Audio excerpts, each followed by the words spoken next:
श्रोताओं, आज की हमारी कहानी है अग्नि समाधि। साधु संतों के सत्संग से बुरे भी अच्छे हो जाते हैं, किंतु पयाग का दुर्भाग्य था कि उस पर सत्संग का उल्टा ही असर हुआ।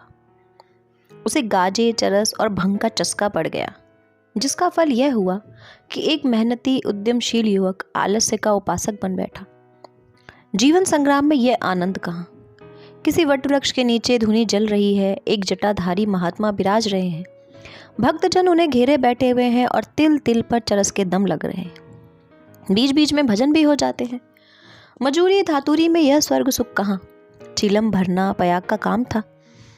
भक्तों को परलोक में पुण्य फल की आशा थी। पयाग को तत्काल फल मिलता था। चिलमों पर पहला हक उसी का होता था। महात्माओं के श्री मुख से भगवत चर्चा सुनते हुए वह आनंद से विहल हो उठता था। उस पर आत्मविस्मृति सी छा जाती थी। वह सौरभ, संगीत और प्रकाश से भरे हुए एक दूसरे ही संसार में पहुंच जाता था। इसलिए जब उसकी स्त्री रुक्मिन रात के 10-11 बज जाने पर उसे बुलाने आती तो पयाग को प्रत्यक्ष क्रूर अनुभव होता था। संसार उसे कांटों से भरा हुआ जंगल सा दिखता। विशेषतः जब घर आने पर उसे मालूम होता कि अभी चूल्हा नहीं जला और चने चबेने की कुछ फिक्र करनी है। वह जाति का भर था। गांव की चौकीदारी उसकी मिरास थी। 2 रुपए और कुछ आने वेतन मिलता था। वर्दी और साफा मुफ्त। काम था सप्ताह में 1 दिन थाने जाना, वहां अफसरों के द्वार पर झाड़ू लगाना, अस्तबल साफ करना, लकड़ी चीरना। पयाग रक्त के घूंट पी पी कर यह काम करता, क्योंकि अवज्ञा शारीरिक और आर्थिक दोनों ही दृष्टि से महंगी पड़ती थी। आंसू यूं पूछते थे कि चौकीदारी में यदि कोई काम था तो इतना ही, और महीने में 4 दिन के लिए 2 रुपए, और कुछ आने कम न थे। फिर गांव में भी अगर बड़े आदमियों पर नहीं तो नीचों पर तो रौब था। वेतन पेंशन थी, और जब से महात्माओं का संपर्क हुआ वह पयाग के जेब खर्च की मद में आ गई। अतएव जीविका का प्रश्न दिनों दिन चिंता उत्पादक रूप धारण करने लगा। इन सत्संगों के पहले यह दंपति गांव में मजदूरी करता था। रुक्मिन लकड़ियां तोड़कर बाजार ले जाती।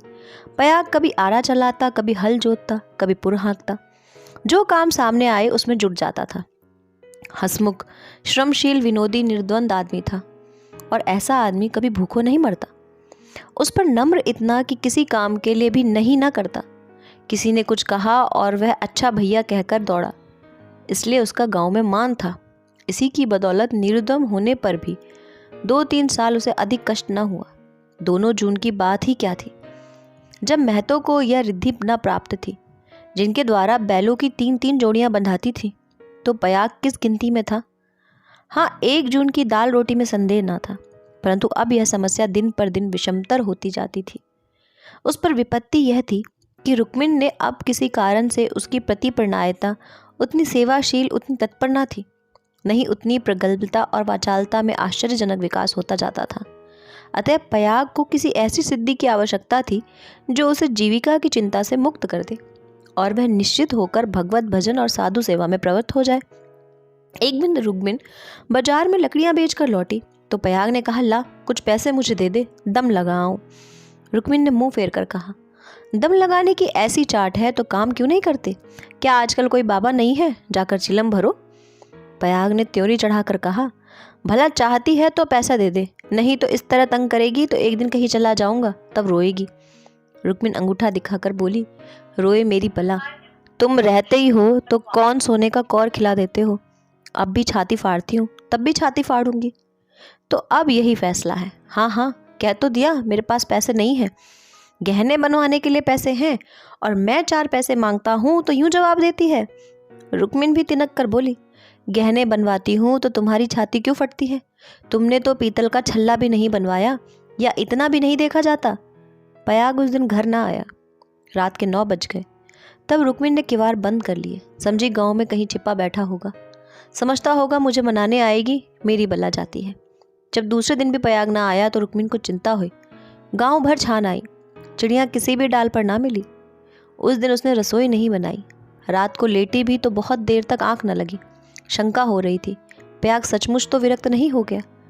उसने सोचा, प्रातःकाल पत्ता पत्ता छान डालूंगी, किसी साधु संत के साथ होगा, जाकर थाने में रपट कर दूंगी। अभी तड़का ही था।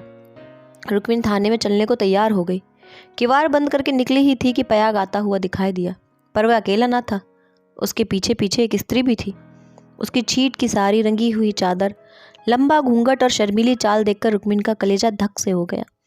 वह एक क्षण हतबुद्धि सी खड़ी रही, तब बढ़कर नई सौत को दोनों हाथों के बीच में ले लिया और उसे इस भांति धीरे धीरे घर के अंदर ले गई जैसे कोई रोगी जीवन से निराश होकर विष का पान कर रहा हो।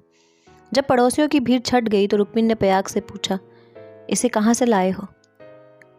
पयाग ने हंसकर कहा, घर से भागी जाती थी, मुझे रास्ते में मिल गई।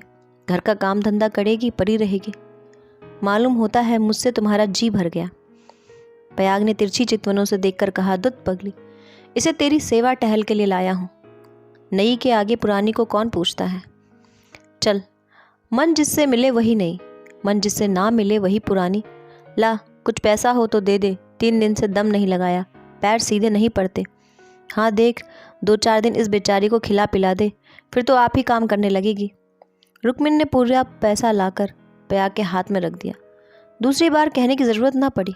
पयाग में चाहे और कोई गुण हो या ना हो, यह मानना पड़ेगा कि वह शासन के मूल सिद्धांतों से परिचित था। उसने भेद नीति को अपना लक्ष्य बना लिया था। 1 मास तक किसी प्रकार की विघ्न बाधा न पड़ी। रुक्मिन अपनी सारी चौकड़ियाँ भूल गई थी। बड़े तड़के उठती, कभी लकड़ियाँ तोड़कर, कभी चारा काटकर, कभी उपले पात कर बाजार ले जाती। वहाँ जो कुछ मिलता उसका आधा तो पयाग के हत्थे चढ़ा देती, आधों में घर का काम चलता। वह सौत तो कोई काम ना करने देती। पड़ोसियों से कहती, बहन सौत है तो क्या, अभी कल की बहुरिया है, 2-4 महीने भी आराम से ना रहेगी तो क्या याद रखेगी, मैं तो काम करने को ही हूँ। गांव भर में रुक्मिन के शील स्वभाव का बखान होता था। पद सत्संगी घाघ पयाग सब कुछ समझता था और अपनी नीति की सफलता पर प्रसन्न होता था। एक दिन बहू ने कहा, दीदी अब तो घर में बैठे बैठे जी उबता है, मुझे भी काम दिला दो। रुक्मिन ने स्नेह सिंचित स्वर में कहा, क्या मेरे मुख में कालिक पुतवाने पर लगी हुई हो? भीतर का काम किए जा, बाहर के लिए मैं हूँ। बहू का नाम कौशल्या था, जो बिगड़कर सिलिया हो गया था। इस वक्त सिलिया ने कुछ जवाब न दिया, लेकिन वह लौंडियों की दशा अब उसके लिए असह्य हो गई थी। वह दिन भर घर का काम करते करते मरे, कोई नहीं पूछता।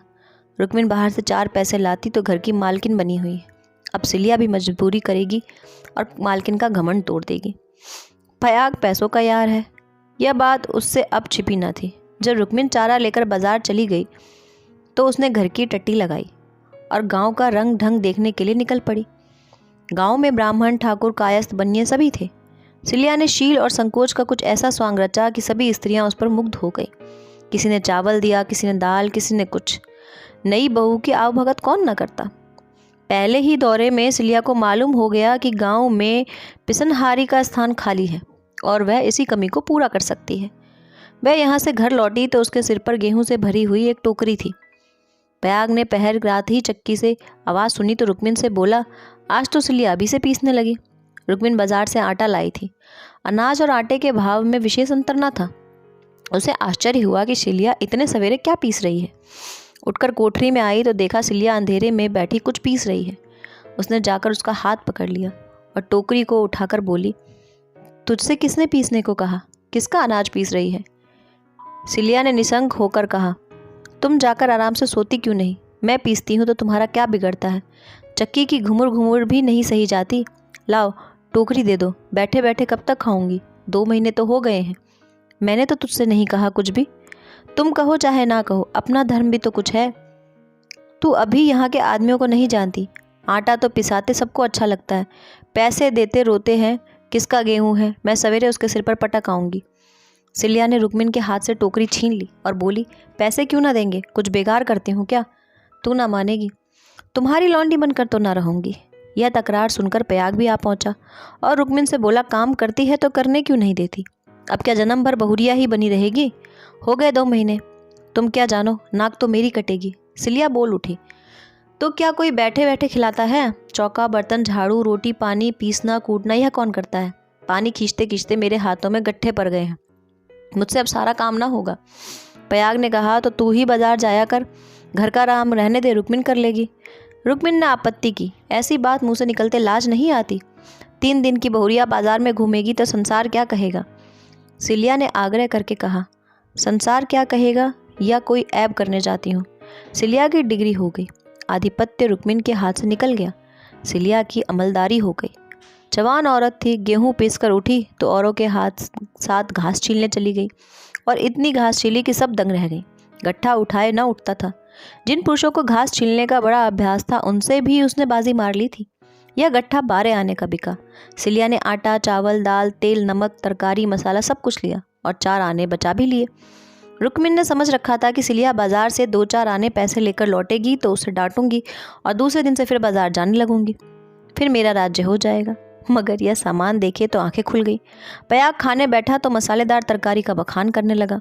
महीनों से ऐसी स्वादिष्ट वस्तु मैसर ना हुई थी। बहुत प्रसन्न हुआ। भोजन करके वह बाहर जाने लगा तो सिलिया बरोठे में खड़ी मिली। बोली, आज कितने पैसे मिले? 12 आने मिले। सब खर्च कर डाले? कुछ बचे हो तो मुझे दे दे। सिलिया ने बचे हुए 4 आने पैसे दे दिए। पयाग पैसे खनखनाता हुआ बोला, तूने तो आज माला माल कर दिया। रुक्मिन तो 2-4 पैसे ही डाल देती थी। मुझे गाड़ कर रखना थोड़ा ही है। पैसा खाने पीने के लिए है कि गाड़ने के लिए? अब तू ही बाजार जाया कर, रुक्मिन घर का काम करेगी। रुक्मिन और सिलिया में संग्राम छिड़ गया। सिलिया पयाग पर अपना आधिपत्य जमाने रखने के लिए जान तोड़कर परिश्रम करती। पहर रात ही उसकी चक्की की आवाज़ कानों में आने लगती थी। दिन निकलते ही घास लाने चली जाती और ज़रा देर सुस्ताकर बाजार की राह लेती। वहाँ से लौटकर भी वह बेकार न बैठती। कभी सन काटती, कभी लकड़ियाँ तोड़ती। रुक्मिन उसके प्रबंध में बराबर ऐब निकालती और जब अवसर मिलता तो गोबर बटोरकर उपले पाती और गाँव में बेचती। पयाग के दोनों हाथों में लड्डू थे। स्त्रियां उसे अधिक से अधिक पैसा देने और स्नेह का अधिकांश देकर अपने अधिकार में लाने का प्रयत्न करती रहीं। पर सिलिया ने कुछ ऐसी दृढ़ता से आसन जमा लिया था कि किसी तरह हिलाए ना हिलती थी। यहाँ तक कि 1-2 दिन दोनों प्रतियोगिता में खुल्लम खुल्ला ठन गई। एक दिन सिलिया घास लेकर लौटी तो पसीने से तर थी। फागुन का महीना था, धूप तेज थी। उसने सोचा नहाकर तब बाजार जाऊंगी। घास द्वार पर ही रखकर वह तालाब में नहानी चली गई। रुक्मिन ने थोड़ी ही सी घास निकालकर पड़ोसिन के घर में छिपा दी और गट्ठे को ढीला करके बराबर कर दिया। सिलिया नहाकर लौटी तो उसे घास कुछ कम मालूम हुई। रुक्मिन से पूछा तो उसने कहा, मैं नहीं जानती। सिलिया ने गालियां देनी शुरू करी। जिसने मेरी घास छुई है उसकी देह में कीड़े पड़े, उसके बाप और भाई मर जाए, उसकी आंखें फूट जाएं। रुक्मिन कुछ देर तक तो जब्त किए बैठी रही। आखिर खून में उबाल आ ही गया। झल्लाकर उठी और सिलिया को 2-3 तमाचे लगा दिए। सिलिया छाती पीट पीट कर रोने लगी। सारा मोहल्ला जमा हो गया। सिलिया की सुबुद्धि और कार्यशीलता सभी की आंखों में खटकती थी। वह सबसे अधिक घास क्यों छीलती है, सबसे ज़्यादा लकड़ियाँ क्यों लाती है, इतने सवेरे क्यों उठती है, इतने पैसे क्यों लाती है। इन कारणों ने उसे पड़ोसियों की सहानुभूति से वंचित कर दिया था। सब उसी को भला बुरा कहने लगे। मुट्ठी भर घास के लिए इतना उधम मचा डाला। इतनी घास तो आदमी झाड़ कर फेंक देता है। घास ना हुई सोना हुआ। तुझे तो सोचना चाहिए था कि अगर किसी ने ले ही लिया तो है तो गांव घर का ही, बाहर का कोई चोर तो नहीं आया। तूने इतनी गालियां दी तो किसको दी? पड़ोसियों को ही तो दी। संयोग से उस दिन पयाग थाने गया हुआ था। शाम को थका मांदा लौटा तो सिलिया से बोला, अल्लाह कुछ पैसे दे दे तो दम लगा लाऊं, थक कर चूर हो गया हूँ। सिलिया ने देखते ही हाय हाय करके रोने लगी। पयाग ने घबरा कर पूछा, क्या हुआ, क्यों रोती है? कहीं गमी तो नहीं हो गई? नहर से कोई आदमी तो नहीं आया? अब इस घर में मेरा रहना ना होगा, अपने घर जाऊंगी। अरे कुछ मुँह से बोल तो सही, हुआ क्या? गांव में किसी ने गाली दी? किसने गाली दी है? घर फूंक दूं, ला उसका चालान करवा दूं। सिलिया ने रो धोकर सारी कथा कह सुनाई। पयाग पर आज थाने में खूब मार पड़ी थी। झल्लाया हुआ था। वह कथा सुनी तो देह में आग लग पड़ी। रुक्मिन पानी भरने गई थी। वह अभी पानी का घड़ा रखने भी न पाई थी कि पयाग उस पर टूट पड़ा और मारते मारते बेदम कर दिया। वह मार का जवाब गालियों से देती थी और पयाग हर एक गाली पर झल्ला झल्ला कर मारता था। यहाँ तक कि रुक्मिन के घुटने फूट गए, चूड़ियाँ टूट गई और सिलिया बीच बीच में कहती जाती, वाह रे तेरा दीदा, वाह रे तेरी जबान, ऐसी तो औरत ही नहीं देखी। औरत का है को डाइन है, ज़रा भी मुंह में लगाम नहीं। किंतु रुक्मिन उसकी बातों को तो मानो सुनती ही न थी। उसकी सारी शक्ति पयाग को कोसने में लगी हुई थी। पयाग मारते मारते थक गया, पर रुक्मिन की जबान न थकी। बस यही रट लगी हुई थी, तू मर जा, तेरी मिट्टी निकले, तुझे भवानी खाए, तुझे मिर्गी आए। पयाग रह रहकर क्रोध से तिलमिला उठता और आकर 2-4 लातें जमा देता, पर रुक्मिन को अब शायद चोट ही न लगती थी। वह जगह से हिलती भी ना थी। सिर के बाल खोले ज़मीन पर बैठी इन्हीं मंत्रों का पाठ कर रही थी। उसके स्वर में अब क्रोध न था, केवल एक उन्माद में प्रभाव था। उसकी समस्त आत्मा हिंसा कामना की अग्नि से प्रज्वलित हो रही थी। अंधेरा हुआ तो रुक्मिन उठकर एक ओर निकल गई, जैसे आंखों से आंसू की धार निकल जाती है। सिलिया भोजन बना रही थी। उसने उसे जाते देखा भी, पर कुछ पूछा नहीं। द्वार पर प्रयाग बैठा चिल्लम पी रहा था। उसने भी कुछ न कहा। जब फसल पकने लगती है तो 1.5-2 महीने तक प्रयाग की हार की देखभाल करनी पड़ती थी। उसे किसानों ने दोनों फसलों पर हल पीछे कुछ अनाज बांधा हुआ था। माघ ही में वह हार के बीच में थोड़ी सी ज़मीन साफ करके एक मड़ैया डाल देता था। रात को खा पीकर आग, चिल्लम और तंबाकू चरस लिए हुए इसी मड़ैया में जाकर पड़ा रहता था। चैत के अंत तक उसका यही नियम रहता था। आजकल वही दिन थे। फसल पकी हुई तैयार खड़ी थी। 2-4 दिन में कटाई शुरू होने वाली थी। प्रयाग ने 10-12 बजे रात को रुक्मिन की राह देखी। फिर यह समझकर कि शायद किसी पड़ोसिन के घर सो रही होगी, उसने खा पीकर अपनी लाठी उठाई और सिलिया से बोला, किवाड़ बंद कर ले। अगर रुक्मिन आए तो खोल देना और मना जुना कर थोड़ा बहुत खिला देना। तेरे पीछे आज इतना तूफान हो गया, मुझे न जाने इतना गुस्सा कैसे आ गया। मैंने उसे कभी फूल की छड़ी से भी न छुआ था। कहीं बूढ़ धांस न मरी हो तो कल आफत आ जाए। सिलिया बोली, न जाने वह आएगी कि नहीं, मैं अकेले कैसे रहूँगी, मुझे डर लगता है। तो घर में कौन रहेगा? तू ना घर पाकर कोई लोटा थाली उठा ले जाए। डर किस बात का है, फिर रुक्मिन तो आती ही होगी। सिलिया ने अंदर से टट्टी बंद कर ली। प्रयाग हार की ओर चला। चरस की तरंग में यह भजन गाता जाता था। ठगिनी क्या नैना झमकावे, कद्दू काट मृदंग बनावे, नींबू काट मझीरा, 5 तरोई मंगल गावे, नाचे बालम खीरा। रूपा पहिर के रूप दिखावे, सोना पहिर रिझावे, गले डाल तुलसी की माना, 3 लोक भरमावे। ठगिनी क्या नैना झमकावे। सहसा सिवाने पर पहुंचते ही उसने देखा कि सामने हार में किसी ने आग जलाई। एक क्षण में ज्वाला सी दहक उठी। उसने चिल्लाकर पूछा, कौन है वह?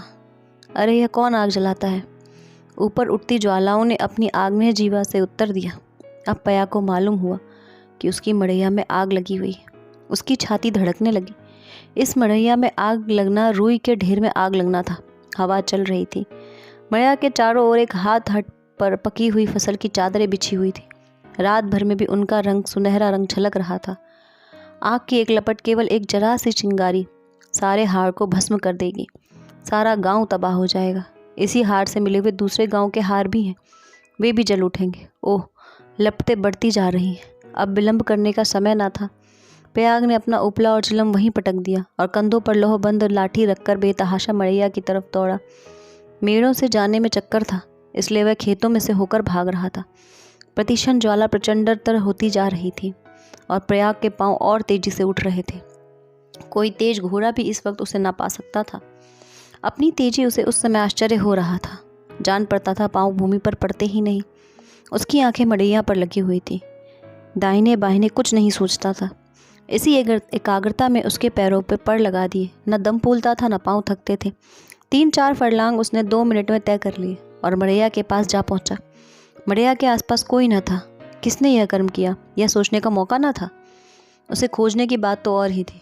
प्रयाग का संदेह रुक्मिन पर हुआ, पर यह क्रोध का समय न था। ज्वालाएं कुचाली बालकों की भांति ठट्ठा मारती थी, थक्कम थक्का करती, कभी दाहिनी ओर लपकती, कभी बाईं तरफ। बस ऐसा मालूम होता कि लपटकर अब खेती तक पहुंची। अब पहुंची। मानव ज्वालाएं आग्रह पूर्वक क्यारियों की ओर बढ़ती हुई असफल होकर दूसरी फिर दूने बेग से लपकती थी। आग कैसे बुझे? लाठी से पीट पीट कर बुझाने का गौ न था।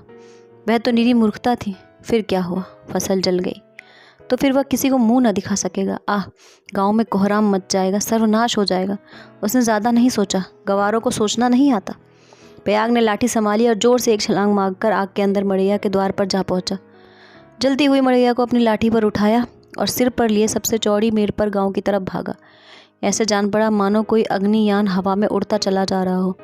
फूस की जलती हुई धज्जियां उसके ऊपर गिर रही थी, पर उसे इसका ज्ञान तक न होता था।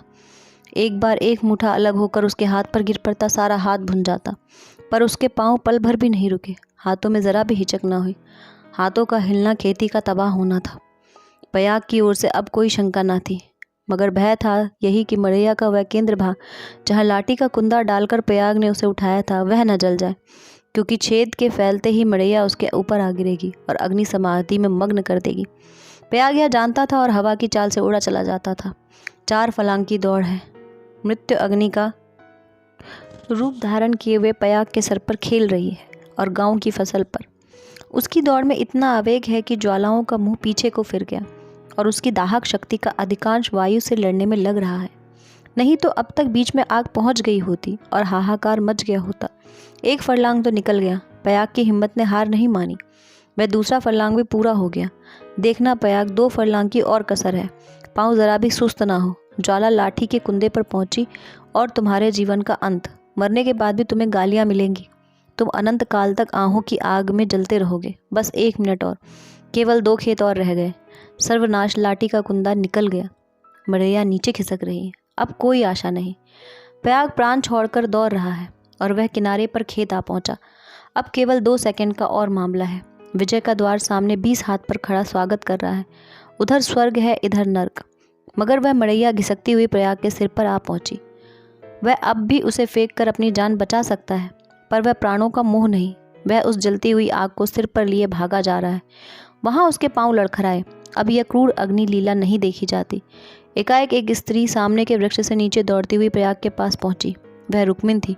उसने तुरंत प्रयाग के सामने लाकर गर्दन झुकाई और जलती हुई मरैया के नीचे पहुंचकर उसने दोनों हाथों पर ले लिया। उसी दम प्रयाग मूर्छित होकर गिर पड़ा। उसका सारा मुंह झुलस गया। रुक्मिन उसके अलाव को लिए 1 सेकंड में खेत के डांडे पर आ पहुंची, मगर इतनी दूर में उसके हाथ जल गए, मुंह जल गया और कपड़ों में आग लग गई। उसे अब इतनी सुधि भी ना थी कि मरैया के बाहर निकल आए। वह मरैया को लिए हुए गिर पड़ी। इसके बाद कुछ देर तक मरैया हिलती रही। रुक्मिन हाथ पांव फेंकती रही। फिर अग्नि ने उसे निगल लिया। रुक्मिन ने अग्नि समाधि ले ली। कुछ देर बाद पयाग को होश आया। सारी देह जल रही थी। उसने देखा वृक्ष के नीचे फूस की लाल आग चमक रही है। उठकर दौड़ा और पैरों से आग को हटा दिया। नीचे रुक्मिन की अधजली लाश पड़ी हुई थी। उसने बैठकर दोनों हाथों से मुंह ढांप लिया और रोने लगा। प्रातःकाल गांव के लोग पयाग को उठाकर उसके घर ले गए। 1 सप्ताह तक उसका इलाज होता रहा, पर बचा नहीं। कुछ तो आग ने जलाया था। जो कुछ कसर थी वह शोकाग्नि ने पूरी कर दी।